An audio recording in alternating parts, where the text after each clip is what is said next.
Gostaria que você abrisse a sua Bíblia em Marcos, capítulo 2. Um pouquinho de retorno para mim, Lucas, obrigado.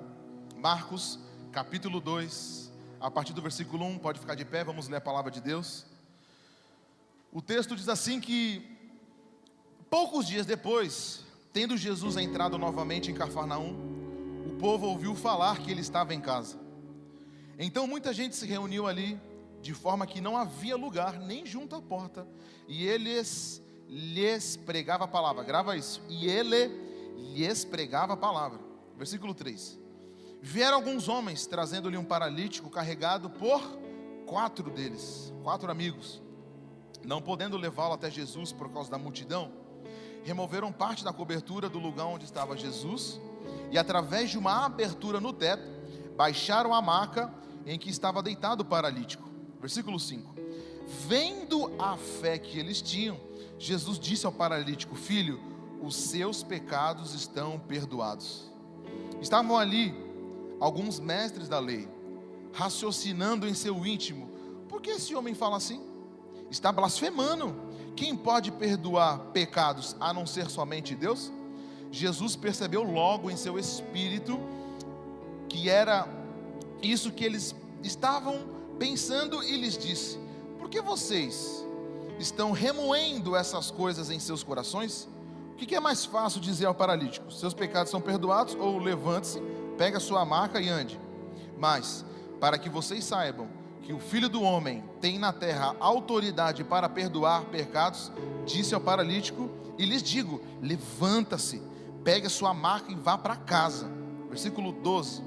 Ele se levantou, pegou a maca e saiu à vista de todos. Estes ficaram atônitos e glorificaram a Deus, dizendo: nunca vimos nada igual. Amém? Deus abençoe, pode sentar.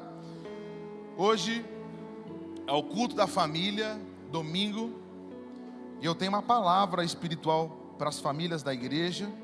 Se você é solteiro, mas você ainda vai constituir uma família, por isso que o tema da minha mensagem é quebrando telhados por um milagre. Repita comigo: quebrando telhados por um milagre. Deixa eu explicar para você o texto.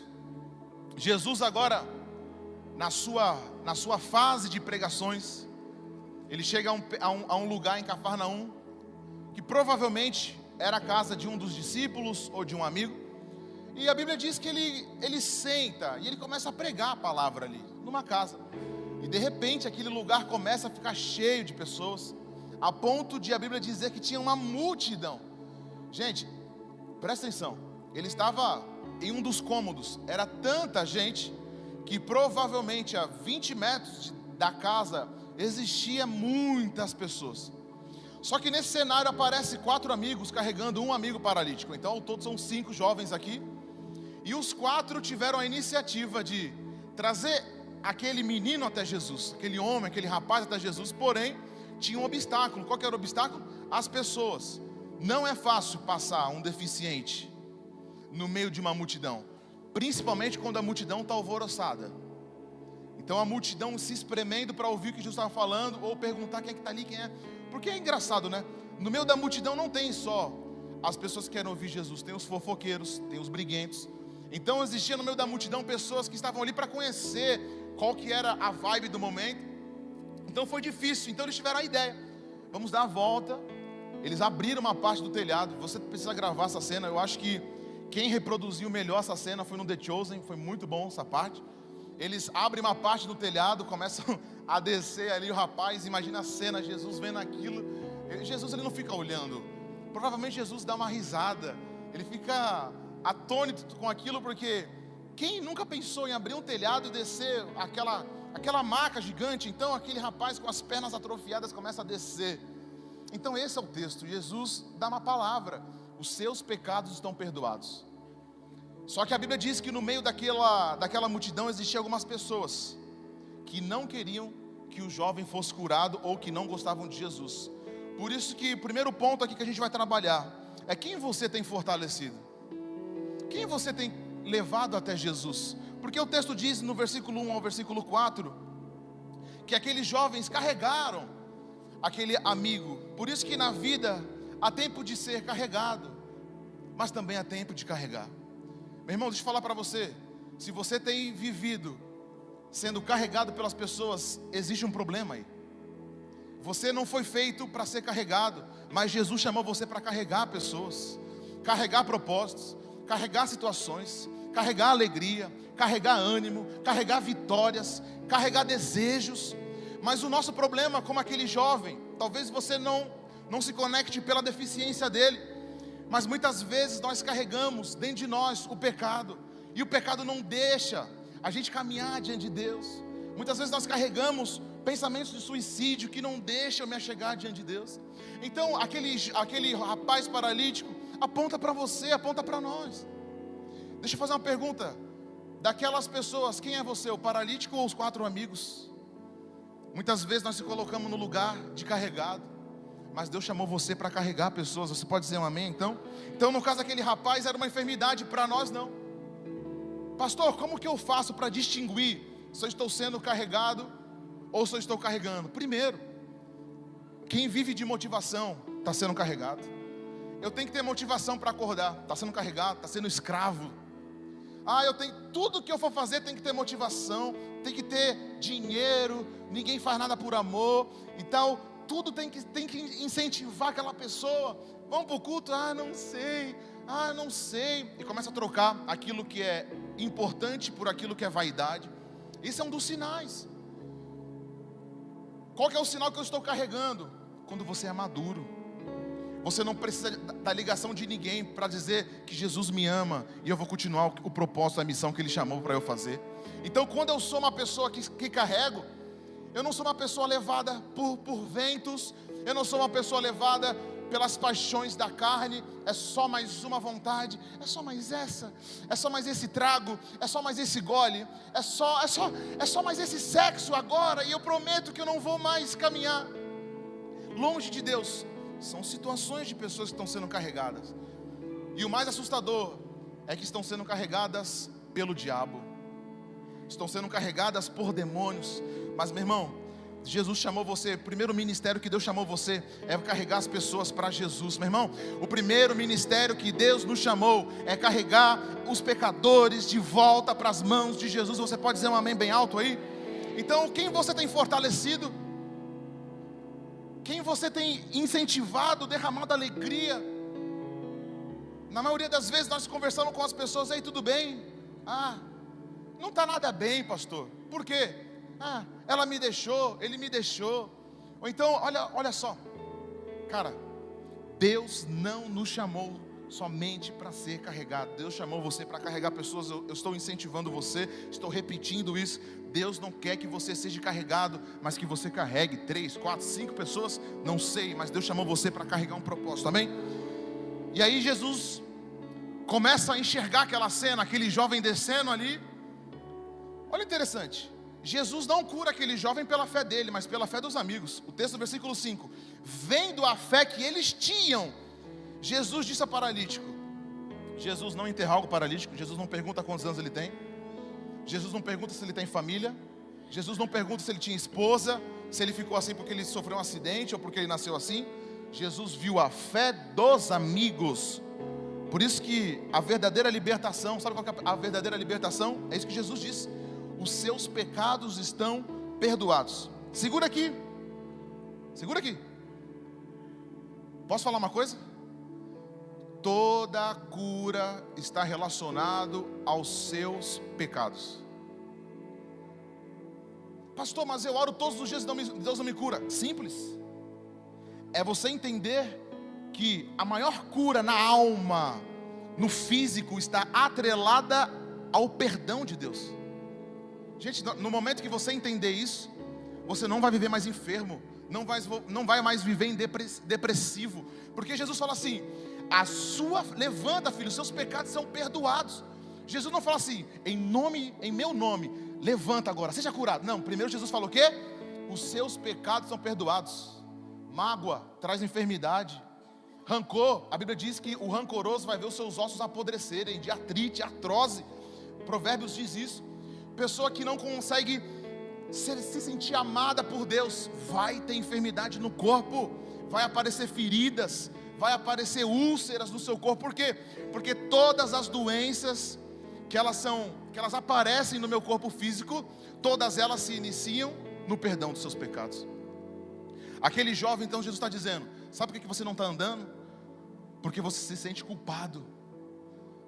Eu imagino, a Bíblia não está dizendo isso, mas provavelmente aquele jovem deve ter levado a vida inteira o seguinte pensamento: os meus pais não gostam de mim, os meus pais são infelizes por causa de mim, os meus pais se separaram por causa de mim. Porque, meu irmão, você tem que entender uma coisa: aquele paralítico, ele não tinha casa, ele não tinha família. Uma pessoa com deficiência na época era uma pessoa rejeitada, abandonada. Então você tem que olhar para esse menino aqui, para esse rapaz, ele largado numa praça, sujo, fedido, sem comer. Ele provavelmente não recebia ajuda dos seus pais. Então, olha o peso que ele carregava, olha o fardo que ele carregava. O meu pai me odeia, minha mãe me odeia, os meus parentes me deixou, eu não tenho mais amigos porque eles me olham como sujo, como uma pessoa que, por fato de não andar naquela época, era alguém que estava separado de Deus. Mas Jesus, meu irmão, deixa eu falar para você, no momento que ele encontra Jesus, Jesus libera a cura sobre ele. Ele fala assim: filho, para de levar esse peso, porque os seus pecados são perdoados. A Bíblia diz que imediatamente ele fica de pé. Meu irmão, toda a cura que você precisa está atrelada: os seus pecados são perdoados. Jesus manda dizer para você: os seus pecados são perdoados. Não porque você é bom, mas porque um Filho de Deus se sacrificou na cruz por você. Qual que é a maior atividade diabólica nesses dias? Trazer culpa sobre os cristãos. O diabo, ele é inteligente, ele vai trazer culpa. Porque quando você se sente culpado, você não caminha. Quando você se sente culpado, você não tem força para levantar de manhã. Ai, pastor, eu estou com a minha tireoide desregulada. Ai, pastor, eu estou com falta de vitamina. Ai, pastor, calma, uma coisa não tem a ver com outra. A Bíblia diz que a alegria libera uma formosura no rosto da pessoa. Meu irmão, nem sempre é falta de vitamina, é falta de B12. Muitas vezes é a alegria que falta do Senhor na sua vida, falta o perdão dos pecados. Então as pessoas hoje estão paralisadas, por quê? Porque o diabo conseguiu colocar dentro delas que você não presta. Não adianta nada você estar indo à igreja, os seus pecados é um lixo. Você é uma sacola cheia de estrume, e ela começa a levar aquilo para dentro de si, levar, a ponto de paralisar e ficar enferma. Mas Jesus, sabendo disso, Jesus fala assim: filho, os seus pecados são perdoados, levanta-se. Por isso que a verdadeira libertação não é mais um rito, porque a Bíblia diz que aqueles homens ouvem Jesus falar o quê? A Bíblia diz que aquelas pessoas começam a ouvir Jesus assim: como assim? Só Deus pode perdoar pecados. E como que esse homem vem dizer agora que ele pode perdoar? Você tem que entender a cabeça de um judeu na época. O perdão dos pecados estava atrelado a sacrifício.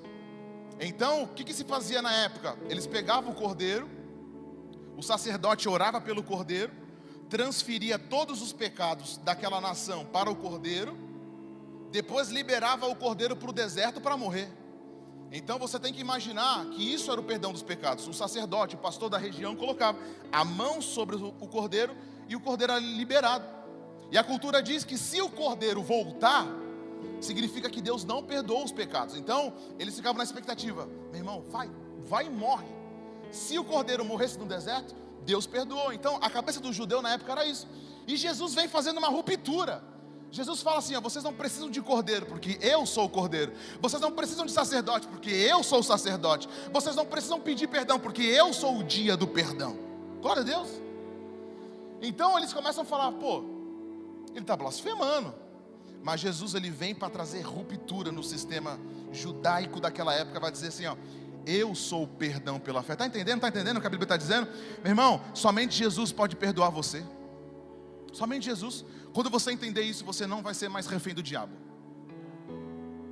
Por que alguém não prospera na vida, não cresce, não multiplica os dons que Deus, não multiplica o talento que Deus deu, não multiplica os seus bens? Por quê?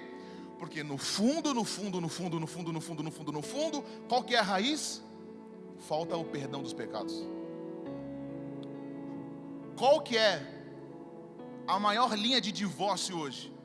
A mídia vai dizer que é dinheiro, falta de dinheiro, traição. Cara, uma linha secreta entre os casais está o perdão dos pecados. O homem que se sente perdoado por Deus, ele ama mais, ele ajuda mais, ele é mais generoso. Faz sentido para você? Jesus disse assim, quem muito é perdoado, muito ama. Então quando eu me sinto perdoado, eu amo. Eu não tenho vontade de fazer as barbaridades da carne. Está entendendo, queridos? Como tudo está envolto lá no perdão dos pecados.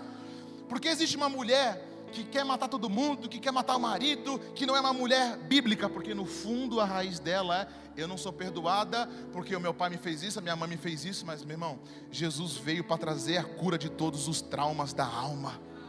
Você poderia aplaudir ao Senhor Jesus por isso? Vamos embora.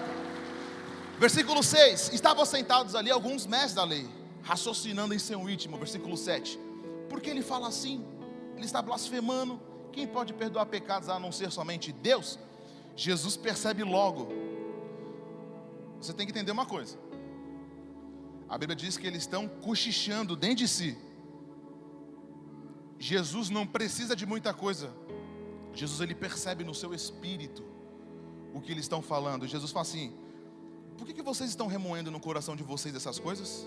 Não é mais fácil eu falar para esse rapaz: levanta-se e anda, os seus pecados são perdoados? Grave uma coisa, queridos, por isso que o terceiro ponto aqui: quem são aqueles que não querem ver você bem? Existem muitas pessoas que não querem ver você bem. Faz sentido? E começa pelos de perto. As pessoas de perto não querem ver você bem.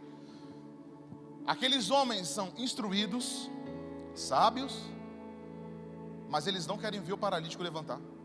Olha que coisa. É a mesma coisa que Jesus cura eles e aqueles caras falam assim: não, você não tem que voltar a andar, não, tem que ser paralítico. Olha só que desgraça, querido. Não, volta, você tem que andar a vida inteira na maca. Você tem que ficar preso aí. Você foi predestinado a ser paralítico. Eu ouvi de uma pessoa próxima que eu fui predestinado a ir para o inferno. Meu irmão, aonde que está isso? A doutrina calvinista afirma muito bem isso. Alguns foram predestinados para vidas. Ah, pastor, mas o texto bíblico diz. Entenda uma coisa: a leitura de um texto fora de contexto é heresia. Jesus disse que nós somos predestinados a ser a imagem do Filho de Deus. Você foi predestinado para ser igual a Jesus, amém? Nós todos fomos predestinados a ser a imagem do Filho. Se a pessoa vai querer ou não, cada um vai responder por si no tribunal de Cristo. Mas Deus salvou todos na expectativa de que você seja o reflexo de Jesus. Essa é a verdadeira predestinação. Aí a pessoa chegou para mim e falou assim: como você sabe se você é salvo? Você pode ser um predestinado para o inferno. Aí eu falei: tá bom, mas o seu filho também foi predestinado ao inferno. Ah, não é bem assim. O seu segundo filho também foi predestinado ao inferno. A tua mãe foi predestinada ao inferno. Ai, não é assim que funcionam as coisas, meu irmão. Olha só como é delicado. Aquela situação para essa moça que ela falou isso para mim, vive uma escassez, uma pobreza, uma sujeira na sua vida. Por quê? Porque ela colocou para dentro de si uma falsa doutrina a ponto de paralisar ela. E ela diz o quê? Se todos estão predestinados ao inferno, por que eu vou carregar as pessoas para Jesus? Por que eu vou levar as pessoas para Jesus? Mas voltando aqui, então existem muitas pessoas que não querem ver você bem. Elas querem ver você na mesma situação. Por quê? Elas conheceram você lá no deserto. Elas conheceram você lá no vale de ossos secos. Elas conheceram você no seu pior dia. Elas conheceram você no dia da vergonha. Elas conheceram você no dia da escassez. Elas conheceram você no dia que você abriu a sua boca para pedir oração porque a situação estava ruim dentro de casa. Ela conheceu esse dia de você. Mas ela esqueceu que aqueles que buscam o Senhor renovarão as suas forças, voarão como águia, subirão nos montes. Por quê? Aonde que vem o meu socorro? O meu socorro não está em você não, meu irmão. O meu socorro está no Senhor. Então eles esquecem disso. Eles esquecem. Essas pessoas que não querem ver você bem, elas não conseguem entender que o meu sustento vem do céu, não vem das palavras das pessoas. Você pode dizer um amém bem alto aí? Então quem são essas pessoas? São pessoas que talvez você goste. São pessoas que provavelmente você ama, mas elas não querem ver você bem. Aqueles homens estavam falando o quê? Você não tem que levantar. Você foi colocado pelo Eterno para ser eternamente uma pessoa que vai pedir. que vai ser um paralítico. Mas Jesus vem, meu irmão, para quebrar todas as barreiras da religião. Você pode dizer um amém? E aí no versículo 10: mas, para que vocês saibam que o Filho do Homem tem na terra autoridade para perdoar pecado, disse ao paralítico, e eu lhes digo: levanta-se, pegue a sua maca e vai para casa.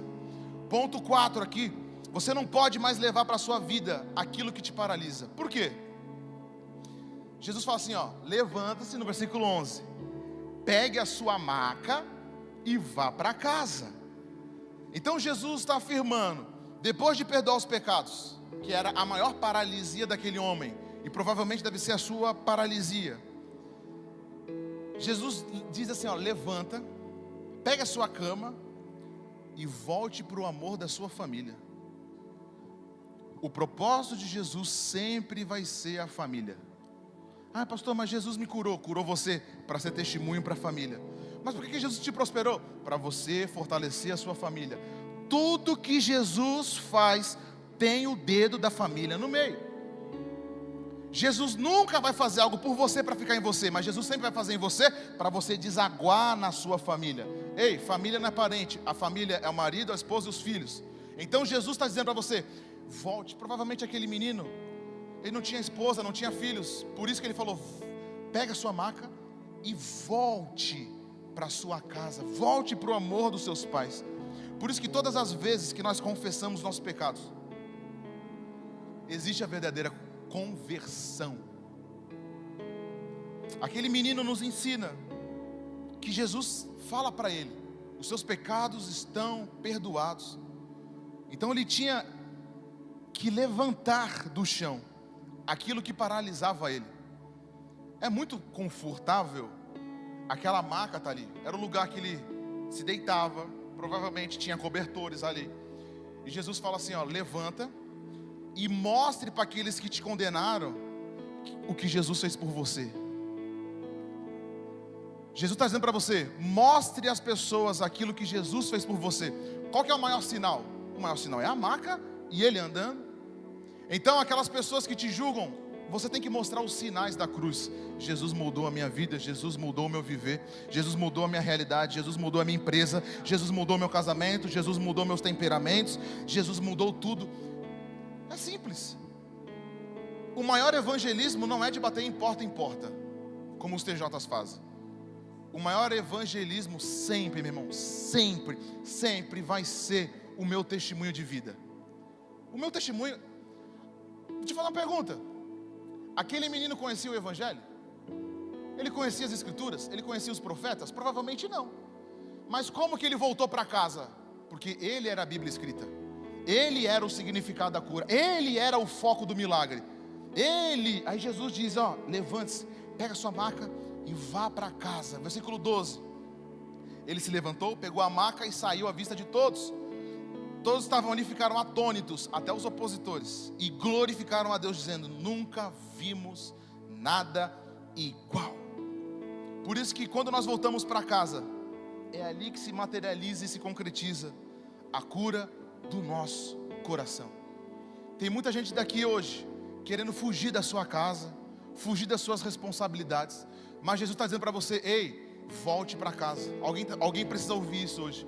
Não saia de casa, volte para casa, volte para o braço da sua esposa, volte para o amor dos seus filhos, volte para a sua casa, seja o homem de Deus ali. Ei, mulher, volte para a sua casa. A nossa casa é o melhor lugar do mundo. Pastor, é porque tu não conhece a minha casa. Está faltando Jesus através de você lá, está faltando o amor de Jesus por você lá. Pastor, posso falar? Posso falar? Não vai ficar magoado não? Posso falar? A condição da minha casa, meu irmão, reflete diretamente onde está o meu coração com o amor de Deus. Não ia falar, mas vou falar. Casa com móveis quebrado, falta o amor de Deus lá. O carro do cara é um lixo, falta o amor de Deus lá. A moto do cara é um lixo, falta o amor de Deus lá. O cara fedido, com cheiro de chulé, mal acabado, a mulher com cheiro de sovaco, falta o amor de Deus lá. Um bafo de dragão, falta o amor de Deus lá. Faz sentido para você?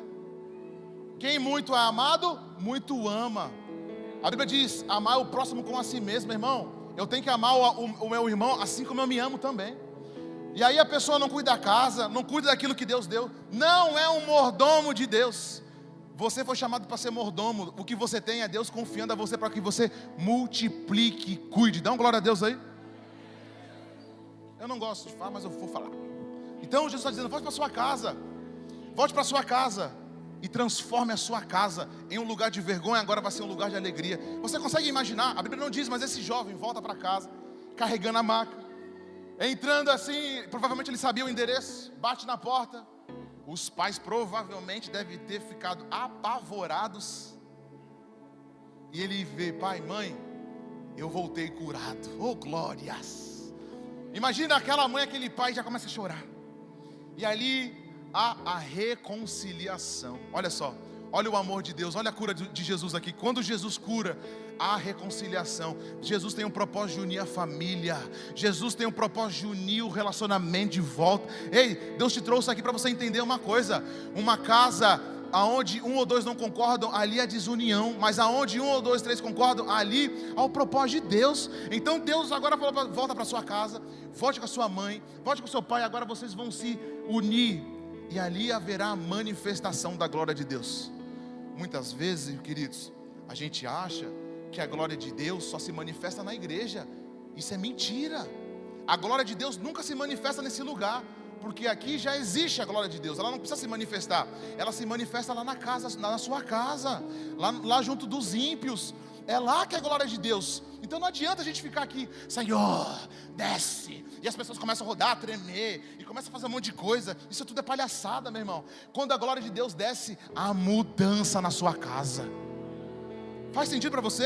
Então não adianta a gente ficar aqui, ai, tô arrepiado, ai, tô sentindo a glória de Deus. Isso tudo são coisas da alma, emoção. É emoção, às vezes é o louvor que toca numa batida, o cara vem com o bumbo ali, pam, pam. Pô, quando o cara vem com o bumbo botando, eu sinto um tremelique aqui. Mas é nada, não é Deus não, é o bumbo da bateria. Aí eu vejo o gordinho tocando a guitarra aqui, eu começo a me arrepiar.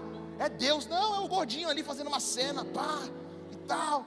Aí o Emanuel cantando igual o Fred Mercury aqui, meu Deus. Aí eu sinto, cara, meu Deus, o Emanuel canta muito. Mas é o Emanuel cantando. Cadê o Emanuel? Cadê o Emanuel, mano? Ô moleque, tamo junto, tá? Vamos aplaudir o Senhor pelo Emanuel ali, pra não ficar triste ali. Eu gosto pra caramba dele cantando, pô. Eu gosto, é o cara do Black, pá, eu adoro isso. E aí muitas vezes a gente tem que começar a separar essas coisas. Aí a iluminação da igreja traz um negócio, traz, meu irmão. Mas a glória de Deus, ela tem que ser liberada na sua casa. Faz sentido para você? É coerente isso? O amor de Deus tem que ser materializado lá na sua empresa, lá com seus amigos, lá com seus clientes. O cara trata o cliente como se fosse uns cavalos. Não, trata ele, porque quem muito foi amado, muito ama. Então Jesus agora cura aquele rapaz e fala assim, filho, volta para sua casa. Volte para sua casa, e lá vai se manifestar a glória de Deus. Por isso que eu termino a mensagem no versículo 11. Ele se levantou, pegou a sua maca à vista de todos. E todos ficaram atônitos e glorificaram a Deus, dizendo, nunca vimos nada igual.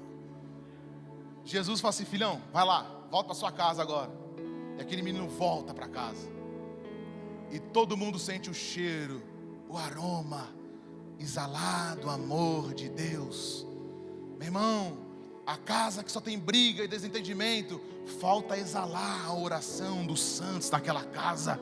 Apocalipse diz que as orações da igreja são como se fosse um incenso suave às narinas do Senhor. Olha só que maravilhoso. Enquanto você ora, o anjo coleta as suas orações e leva até o trono de Deus. E Deus recebe as suas orações e Deus libera sobre a sua casa aquilo que você pediu em oração. Você pode dizer um amém aqui? Imagina, se a oração é um incenso suave, imagina briga, cheiro de esgoto. Meu pai entrou no carro ali e falou, meu Deus, Júnior, esse esgoto aqui, céu aberto, esse cheiro aqui. Eu já entendi, falta a oração de Deus naquele esgoto. Pai, bota a mão no esgoto, profetiza lá.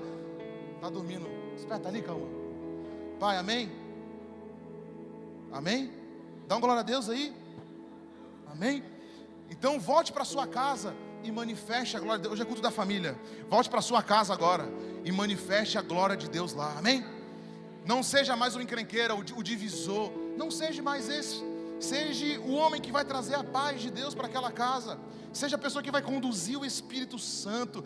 Seja um mestre de cerimônia na sua casa. Fala assim: Espírito Santo, vem aqui, vem. Entra aqui no cabeça dura do meu esposo. Entra aqui nesse meu filho sujo, que não quer tomar banho na adolescência. Toca nele, Senhor. A puberdade é terrível. Vai lá, Jesus. Entra na minha esposa. Vai, esposa, calma essa língua aí. E aí a esposa também, vai lá, Espírito Santo, toca no meu marido, para ele comprar um morango do amor para mim, e tal. Filho, a minha esposa estava lá fazendo um charme para mim. Eu falei: tá, missionária, reservam aí 8 morangos do amor. Eu fui lá comprar, porque o Espírito Santo mandou. Meu irmão, é melhor comprar do que você ficar brigando. Entendeu? A dona onça fica gritando lá. Meu irmão, o que acalma a onça é um docinho. Dá uma glória a Deus aí. Fica de pé no seu lugar, vamos orar juntos. Amém. Eu estou tentando reduzir o peso, né? Tá, glória a Deus, estou conseguindo, aos poucos. Aí eu falo assim: minha esposa, vamos comer uma banana com whey. O whey é ruim. Meu irmão, comprei um whey de baunilha, parceiro. Um whey de baunilha com bananinha amassada de manhã, com ovinho. Aí tal, aí ela, não sei. Agora, meu irmão, o whey era para durar 20 dias, vai durar 3. Falei: viu, Senhor, obrigado. O que comprar morango do amor é caro e entope as veias. Então, meu irmão, muitas vezes, a parte das brincadeiras, mas nós temos que manifestar a glória de Deus lá, na nossa casa. Amém? Olha que vergonha o crente ser conhecido como o beberrão, o encrenqueiro. Jesus amado, a gente não pode ser reconhecido por essas coisas, porque Jesus transformou o seu viver. Jesus transformou as suas práticas. Jesus quer transformar todo o seu ser. Aquele que começou a boa obra. Que boa obra é essa? É a transformação da alma, é a transformação dos teus jeitos, do teu temperamento. Aquele que começou a boa obra é fiel para terminá-la. Então Jesus vai terminar, Jesus vai mudar, Jesus vai completar o que Ele começou na sua vida. Mas você tem que ser o reflexo de Jesus lá. Deixa eu falar para você, Jesus, Ele é avarento? Não, Ele é generoso.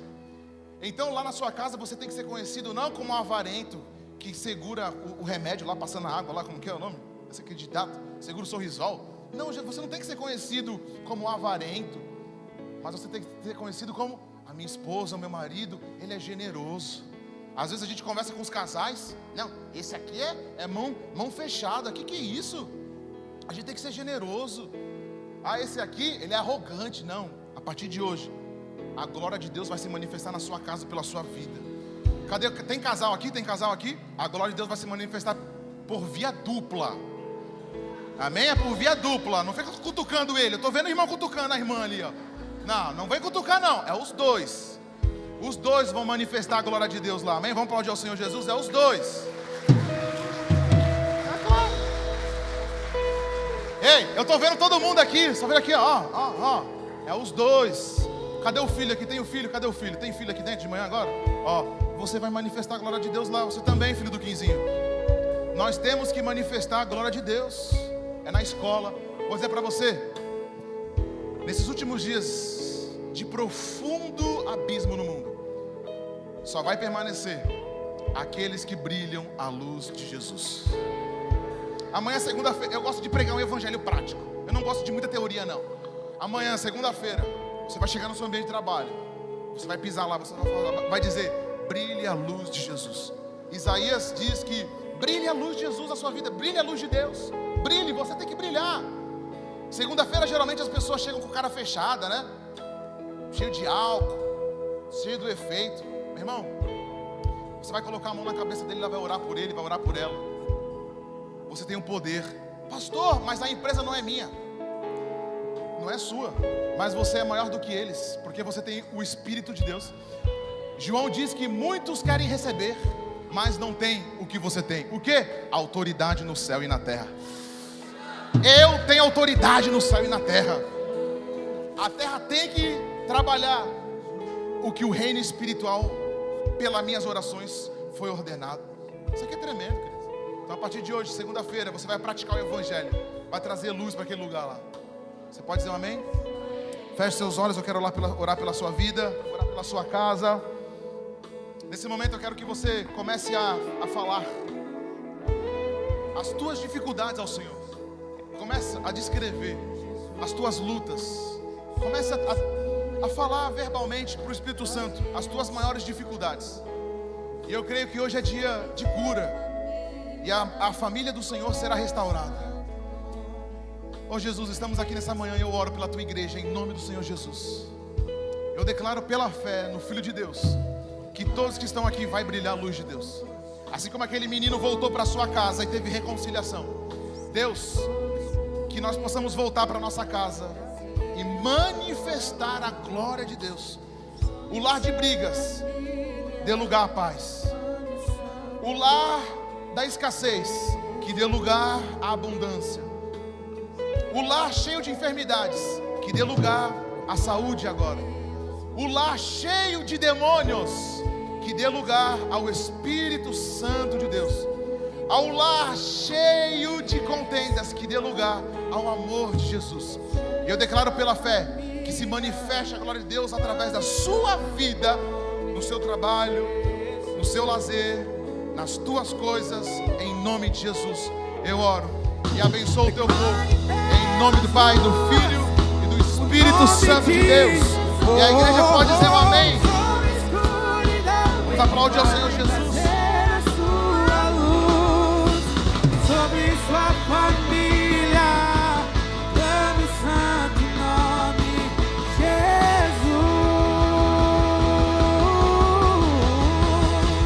Teu nome é cura, é poderoso. Teu nome é vida. Destrói cadeias, dissipa as trevas, vem incendiar.